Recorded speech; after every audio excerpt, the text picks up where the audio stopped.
तो friends welcome back to another doubt की video of this YouTube channel. ये question हमारा चैप्टर कॉम्प्लेक्स नंबर से तो क्वेश्चन से क्या बोला गया है, A B C are integers not all simultaneously equal and omega is cube root of unity, omega is not equal to 1। ठीक है, यहाँ बस क्वेश्चन में दे रखा है then minimum value of modulus of A plus B omega plus C omega square is. Simple सी question हमसे बात की गई है, उसको हम आराम से समझते हैं फिर लिखते हैं। तो क्वेश्चन को सॉल्व करने से पहले, वीडियो में आगे बढ़ने से पहले अगर आप चैनल पर नए हैं तो जल्द से चैनल को सब्सक्राइब कर देना और वीडियो को लाइक भी ठोक देना। So let's see how to solve this question now. बस देखिए रखा है भैया, हम पास दे रखा है ए कॉमा बी कॉमा सी बिलोंग करता है भैया जेड से, यानी कि इंटीजर है तीनों। ठीक है, और हमसे एक बात बोली गई कि ए बी और सी एक साथ बराबर नहीं हो सकते। ठीक है, किसी भी एक वैल्यू के। ठीक है, ध्यान रखना ही गलत हो जाएगा।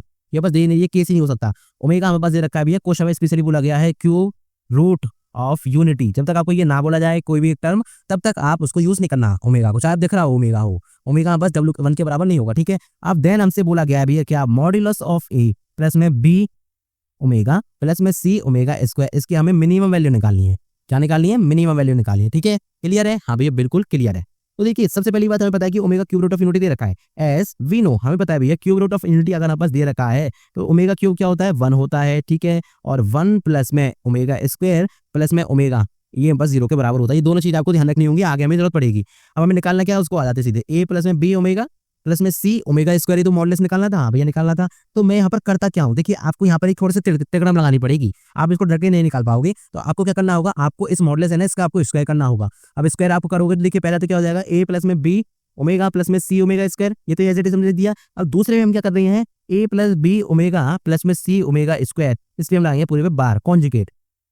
ठीक है, तो ये आपको भैया पता होना चाहिए कि आपको जब भी ऐसे कोई टर्म दे रखा हो ना जिसमें कि omega cube root of unity चल रहा हो कुछ इस तरह से, तो आपको अगर मॉडुलस दे रखा आपको उसको स्क्वायर करना हो तो आप इस तरह से लिख सकते हो। एक तो ये नॉर्मल टर्म, एक दूसरा उसका आप कॉन्जुगेट कर सकते हो, पूरे का कॉन्जुगेट आपको करना होगा। इस तरह से आप मल्टीप्लाई में लिख सकते हो। अब ये भैया कॉन्सेप्ट कहाँ से आई, आपको ध्यान नहीं रखना है। आपको ध्यान रखना है कि ऐसा क्वेश्चन आए इसमें आप ऐसा कुछ लगा सको तो लगाना और आप आंसर लेके आ सकते हो। ठीक है, तो आगे आप इसको अगर देखते हैं तो देखिए ए प्लस बी ओमेगा प्लस में सी ओमेगा स्क्वायर, यहाँ पर आप इसको कॉन्जुगेट को अलग अलग स्प्लिट करेंगे ना, तो देखिए स्प्लिट करने का क्या तरीका, प्लस और माइनस लग रहा है तो अब सिंपली उसमें जो अंदर टर्म्स पे कॉन्जुगेट लगा सकती है। अब एक हमारे पास फिक्स नंबर है तो इस पे आपको कॉन्जुगेट लगाना जरूरत नहीं है, तो एक को एज इट इज रखेंगे। प्लस में बी पे भी आपको कुछ नहीं करना, आपको सिर्फ ओमेगा पे कॉन्जुगेट लगाना है। प्लस में सी पे भी आपको कुछ नहीं करना, आपको ओमेगा स्क्वायर पे कॉन्जुगेट लगाना है। क्लियर है?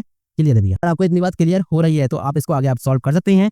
ए प्लस में बी ओमेगा प्लस में सी ओमेगा स्क्वायर। ठीक है, N2 में ए प्लस में बी ओमेगा स्क्वायर प्लस में सी ओमेगा। अब ये स्टेप से ये स्टेप आए कैसे, इसको समझ लीजिए आप।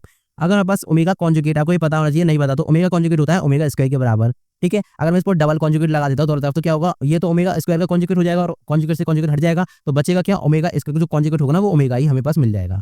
ठीक है, ये समझ आ गया? तो आप इस तरह से क्वेश्चन को आगे अप्रोच करोगे, आपको ये तरीका यहाँ पर लगाना होगा। ये आपको लॉजिक समझना चाहिए कि हमने इससे ये कैसे आए। इतना आपको अगर समझ आ रहा है तो आपको क्या करना है, मल्टीप्लाई ब्रैकेट्स को आपको खोलना है, मल्टीप्लाई करना, सॉल्व करना है। तो मैं सीधे ब्रैकेट्स भी खोलता हूं, तो ए से आप पूरे मल्टीप्लाई करेंगे, फिर किससे, इससे करेंगे बी ओमेगा से, फिर सी ओमेगा स्क्वायर से करेंगे। तो ये करके मल्टीप्लाई कर देते हैं फटाफट से। ए स्क्वायर में फटाफट से लिख देता हूं, प्लस में A B omega square plus में ए सी ओमेगा प्लस में ए बी ओमेगा प्लस में B square omega cube plus में B C omega square plus में A C omega square plus में सी बी ओमेगा की power 4 plus में C square और omega cube. Clear है? तो ये मैंने पूरा ब्रैकेट खोल दिया, अभी तक और कुछ भी नहीं किया। ठीक है, अब इसके बाद आपको क्या करना है, अब इसके बाद आपको देखना पड़ेगा क्या, अब आपको देखना पड़ेगा ए बी। आपको कुछ ऐसी चीज बनानी है जिससे इक्वेशन सिंपलीफाई हो। तो ए स्क्वायर प्लस में बी स्क्वायर, देखिए ये ओमेगा क्यूब 1 हो जाएगा और ये भी 1 हो जाएगा। तो इन तीनों को मैं स्क्वायर वालों के एक साथ ले लेता हूँ, बी स्क्वायर प्लस में सी स्क्वायर एक साइड हो गया। प्लस में अब अगर आप देखेंगे तो ए बी एक तो यहाँ पर है, यहाँ पर है, तो मैं ए बी को कॉमन ले लेता हूँ। क्यों ले रहा हूँ इसका रीजन आपको भी समझ आ जाएगा। Omega square plus omega plus में आप देखेंगे बी सी यहाँ पर है और बी सी कहाँ पर, यहाँ पर भी है। ये क्या हो जाएगा, ओमेगा पावर 4 है, यानी कि ओमेगा क्यूब N2 में ओमेगा क्यूब होता है 1, तो यानी कि इसको मैं फाइनल अगर करूँ तो ये ओमेगा बचेगा। तो 20 यहाँ से अगर मैं कॉमन लेता हूँ तो ये हो जाएगा मेरे पास में ओमेगा स्क्वायर प्लस में ओमेगा। ठीक है, प्लस में AC क्या हो जाएगा, AC एक तो यहाँ पर है और एक यहाँ पर है, तो ओमेगा स्क्वायर प्लस में ओमेगा। ठीक है, ओमेगा स्क्वायर प्लस में ओमेगा, ये बस बचा है और कुछ नहीं बचा। ठीक है, अब यहाँ से हम क्या करेंगे, ए स्क्वायर प्लस में बी स्क्वायर प्लस में सी स्क्वायर को आइडेंटिटी रखते हैं प्लस में ए बी। अब यहाँ पर आप देखेंगे ना ओमेगा स्क्वायर प्लस ओमेगा, ये तो भैया कुछ देखा से लग रहा है। ऊपर हमने जो ऊपर एक इक्वेशन देखी थी ना, क्यूब रूट ऑफ यूनिटी की प्रॉपर्टी में देखी थी ना, 1 plus omega square plus omega. तो ओमेगा स्क्वायर प्लस ओमेगा की वैल्यू हमें देखें तो -1 मिल रही है, तो मैं यहाँ पर ये वैल्यू पुट करने वाला हूँ। पुट कर देता हूँ तो ये मुझे मिलेगा माइनस के ए बी माइनस के बी सी और माइनस के ए सी। अब यहाँ से तो कुछ बनता दिख नहीं रहा, मुझे एक चीज दिख रही है कुछ कि वैसे 2 से मल्टीप्लाई 2 से डिवाइड करते तो कुछ बनता हुआ दिख रहा है, क्योंकि 2ab और 2bc और 2ac कुछ आएगा। और यहाँ पर टर्म्स भी दिख रहे हैं, square plus B square plus C square, तो हो सकता है ए प्लस बी और ए माइनस बी का होल स्क्वायर बन जाए। तो कोशिश करते हैं 1/2 से मल्टीप्लाई करते हैं और उससे ही डिवाइड करते हैं, यानी कि 2 से मल्टीप्लाई 2 से डिवाइड सिंपल आएगा कहीं तो यहाँ से क्या हो जाएगा, यहाँ से अगर मैं देखूँ तो 1/2 बाहर हो जाएगा, अंदर हो जाएगा 2a स्क्वायर प्लस में 2b स्क्वायर प्लस में 2c स्क्वायर माइनस में 2ab माइनस में 2bc और माइनस में 2ca। क्लियर है भैया। 1/2 का एज इट इज इधर रखते हैं। अब देखिए यहाँ से अगर आप देखेंगे तो 2ab मतलब क्या है, एक तो मिल गया। अब यहाँ से मैं देखूँ तो एक बी स्क्वायर यहाँ से ले लो, एक स्क्वायर यहाँ से ले लो, तो ए स्क्वायर प्लस में बी स्क्वायर माइनस में 2ab एक ब्रैकेट में हो गया। बचा यहाँ पर क्या, यहाँ पर अब एक ए स्क्वायर बचा और एक बी स्क्वायर बचा, ठीक है। तो यहाँ से एक ए स्क्वायर एक बी स्क्वायर बचा हुआ है, ठीक है। और सी स्क्वायर अभी 2 पूरे बचे हुए हैं और ए भी हम बस चला गया इधर। अब बस देखिए बीसी के लिए, बीसी के लिए क्या हो जाएगा, ए स्क्वायर नहीं चाहिए हमें, बी स्क्वायर चाहिए, सी स्क्वायर चाहिए। तो एक भी हमने यहाँ पे कर लिया, बी स्क्वायर एक बी स्क्वायर बचा तो बी स्क्वायर को मैं ले लेता हूँ, बिल्कुल ले लिया।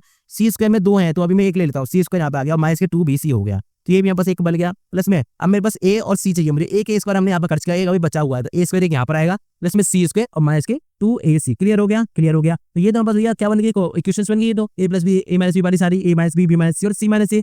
इसको आगे लिख लेते हैं। 1/2 इंटू में हो जाएगा ए माइनस बी का होल स्क्वायर प्लस में बी माइनस सी का होल स्क्वायर प्लस में सी माइनस ए का होल स्क्वायर। क्लियर है भैया। अब हमें क्या चाहिए था, हमें चाहिए था मिनिमम वैल्यू इस पूरे टर्म की। तो हमें एक बात और पता थी, हम बस क्वेश्चन में चीज देखी थी कि भैया ए और बी को बराबर कर सकते हो, या फिर आप बी और सी को बराबर कर सकते हो, या फिर आप सी और ए को बराबर कर सकते हो, लेकिन तीनों के साथ बराबर नहीं कर सकते। क्लियर है। तो मैं क्या करता हूँ, मैं ए और बी को बराबर मान लेता हूँ और मैं सी को क्या कर रहा हूँ, सबसे कम जो डिफर होगा इन दोनों टर्म्स को, अगर मैं इसको दोनों को x मान लेता हूँ, सी का जो डिफरेंस होगा ना वो होगा x+1 या फिर x-1। मतलब कि सी है ना जो ए और बी से एक कम है एक ज्यादा होगा, बस इतना फर्क हम मान के चल रही है। क्योंकि यहाँ पर एक बात दे रखी थी कि ए बी और सी इंटीजर है, तो इंटीजर मतलब कि एक पूरा नंबर जाएगा, या तो नेगेटिव हो सकता है पॉजिटिव हो सकता है, लेकिन या तो आपको अगर ए और बी में बस 1 है तो ये 2 होगा या फिर ये 0 होगा, इसके अलावा कोई पॉसिबिलिटी नहीं हो सकती। ठीक है, बिल्कुल हम नियरेस्ट वाला केस लेके चल रहे हैं, बिल्कुल पास वाली। तो यहाँ से हमें मिनिमम चाहिए ना, इसलिए हम लेके चल रहे हैं, इसको ध्यान रखना। तो मैं क्या करता हूँ, let C is equal to, C को मैं 1 मान लेता हूँ, तो जो ए होगा वो कितना हो जाएगा, वो 0 हो जाएगा, बी भी 0 हो जाएगा। ठीक है, समझ आ गया क्यों, क्योंकि सी इन दोनों से एक ज्यादा है, तो जब तो ये हुआ तो ये दोनों 0 हो गए। आप कोई और भी केस मान सकते हैं, कोई फर्क नहीं पड़ेगा। तो यहाँ से देखिए ए माइनस बी का होल स्क्वायर कितना हो गया, ये पास 0 के बराबर हो गया क्योंकि दोनों 0 हो गए। यहाँ से बी माइनस सी का होल स्क्वायर अगर आप देखती हैं ये बस 1 के बराबर है, और ए माइनस सी का स्क्वायर आप देखेंगे तो ये बस 1 के बराबर आ रहा है। ठीक है, इनके वैल्यूज को पुट कर देते हैं। ठीक है, यहाँ पर और 1/2 तो है ये, तो 1/2 इंटू में वैल्यूज पुट कर दो भैया। वैल्यूज अगर पुट करेंगे तो क्या हो जाएगा, ए माइनस बी 0 हो गया प्लस में 1 प्लस में 1, तो इधर पास हो गया भैया 2/2 यानी कि 1। क्लियर है। ये जो केस है ना हम किस लिए देख रहे हैं, फॉर मिनिमम के लिए देख रहे हैं, ध्यान रखना। ये आप हर जगह नहीं लगा सकते, आपको देखना पड़ेगा क्या केस है, किस तरह से आपको देखना पड़ेगा। देयरफॉर हम कहेंगे भैया मॉडुलस ऑफ ए प्लस में बी ओमेगा प्लस में सी ओमेगा स्क्वायर की जो मिनिमम वैल्यू होगी वो मेरे पास होगी कितनी भैया, स्क्वायर था यहाँ पर, हमने क्या कर दिया √1 कर दिया यानी कि 1। और यही हमारा इस क्वेश्चन का फाइनल आंसर हो गया, क्योंकि ये 1 से मिनिमम वैल्यू नहीं हो सकती, और ये हमारे क्वेश्चन का फाइनल आंसर हो गया। ठीक है फ्रेंड्स, तो इससे आपको पूरा क्वेश्चन सॉल्व करना था। आई होप ये क्वेश्चन क्लियर हो गया होगा। अगर आपको इसको सोल्यूशन डाउनलोड करना है तो लिंक आपको डिस्क्रिप्शन में मिल जाएगी, वहां पर जाके आप इसको डाउनलोड कर सकते हैं। Thank you so much for watching this video. मैं अगली वीडियो में अगले आपको साथ till then bye bye Tata.